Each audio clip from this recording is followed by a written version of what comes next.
नमस्कार, आप देख रहे हैं सत्य हिंदी और मैं हूं आपके साथ कृति सिंह। भारत पाकिस्तान विभाजन को लेकर अब एक नया टंटा खड़ा हो गया है।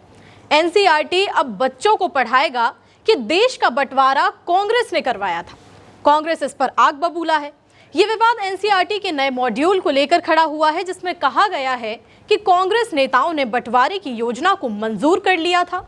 इतना ही नहीं, बल्कि कांग्रेस ने जिन्ना को हल्के में लिया और ये नहीं समझ पाई कि आगे चलकर इसका कितना भयानक असर पड़ेगा। सबसे पहले समझते हैं कि एनसीईआरटी के इन नए मॉड्यूल्स में आखिर लिखा क्या गया है। एनसीईआरटी ने मिडिल और सेकेंडरी स्कूल के बच्चों के लिए जो 2 मॉड्यूल तैयार किए हैं, उनमें साफ तौर पर कहा गया है कि भारत का बंटवारा और पाकिस्तान का बनना पहले से तय नहीं था। मॉड्यूल में 3 लोगों पर बंटवारे का ठीकरा फोड़ा गया है।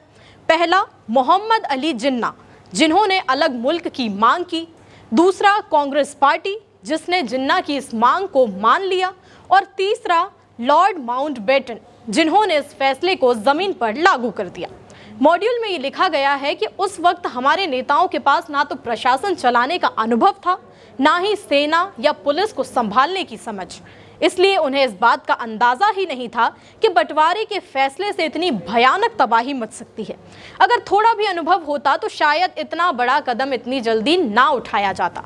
मॉड्यूल में बंटवारे को दुनिया की सबसे बड़ी मानवीय त्रासदी बताया गया है।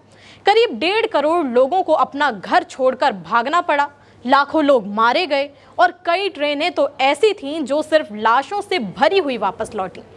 इस मॉड्यूल में नोआखली, 1946 की कोलकाता और 1947 की रावलपिंडी की हिंसक घटनाओं का भी जिक्र है। खासतौर पर मुस्लिम लीग के डायरेक्ट एक्शन डे को एक ऐसा मोड़ बताया गया है जब हालात पूरी तरह से हाथ से निकलने लगे थे। मॉड्यूल में यह भी कहा गया है कि बंटवारे का असर आज तक खत्म नहीं हुआ है। इसमें बताया गया है कि पाकिस्तान ने कश्मीर को हड़पने के लिए भारत से 3 बार जंग की, लेकिन जब हर बार हार गया तो उसने एक नई चाल चल दी, जिहादी आतंकवाद को बढ़ावा देना शुरू कर दिया। इसके साथ ही मॉड्यूल में जिन्ना के एक बयान का भी जिक्र है, जिसमें वो खुद हैरान नजर आते हैं। जिन्ना ने कहा था कि मुझे नहीं लगा था कि ऐसा हो पाएगा, मुझे अपने जीवन में पाकिस्तान देखने की उम्मीद ही नहीं थी। यानी जिन्ना को भी शायद अंदाजा नहीं था कि बात बंटवारे तक पहुंच जाएगी और कांग्रेस इतनी आसानी से बंटवारे की बात मान जाएगी। मिडिल स्टेज के बच्चों के लिए बनाए गए मॉड्यूल में यही बातें और भी ज़्यादा आसान भाषा में समझाई गई हैं। इसमें माउंटबेटन के उस फैसले को बड़ी ही लापरवाही कहा गया है जब उन्होंने आज़ादी की तारीख जून 1948 से घटाकर अचानक से अगस्त 1947 कर दी।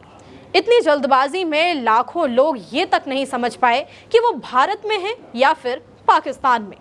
एनसीईआरटी का कहना है कि मॉड्यूल बच्चों को ये सिखाने की कोशिश करता है कि अगर नेता फैसले सोच समझकर ना ले तो उसका असर कितनी बड़ी तबाही बन सकता है। इसमें यह भी कहा गया है कि हिंसा रोकने के लिए गलत समझौते करना और सांप्रदायिक राजनीति को बढ़ावा देना देश के लिए बहुत खतरनाक हो सकता है।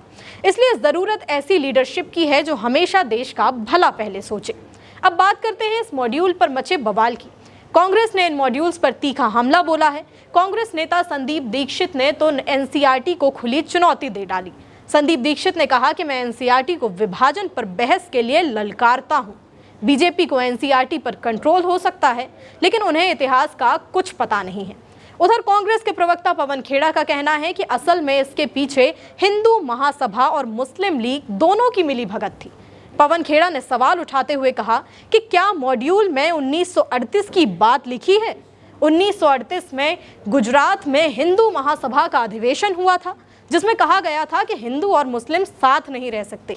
फिर 1940 में लाहौर में जिन्ना ने मुस्लिम लीग की बैठक में यही बात दोहराई। 1942 की भी बात करो, जब कांग्रेस ने भारत छोड़ो आंदोलन शुरू किया था, तब मुस्लिम लीग और हिंदू महासभा ने मिलकर सरकार बनाई थी। पंजाब, सिंध और एनडब्ल्यूएफ में मुस्लिम लीग और हिंदू महासभा ने मिलकर सरकार चलाई और सिंध में तो विभाजन का प्रस्ताव तक पास हो गया था। क्या ये सब मॉड्यूल में लिखा है? यदि नहीं लिखा है तो फिर जला दीजिए ऐसे मॉड्यूल को। अगर आपको भी जानकारी पसंद आई हो तो वीडियो को लाइक करें, शेयर करें और कमेंट में अपनी राय ज़रूर बताएं, क्योंकि आपकी राय हमारे लिए बहुत ज़रूरी है। अगर आपने अभी तक सत्य हिंदी का ऐप डाउनलोड नहीं किया है तो प्ले स्टोर या ऐप स्टोर पर जाकर तुरंत ऐप डाउनलोड कर लीजिए, ताकि हर ज़रूरी अपडेट आप तक सीधा पहुँचती रहे। फिलहाल के लिए इतना ही। नमस्कार।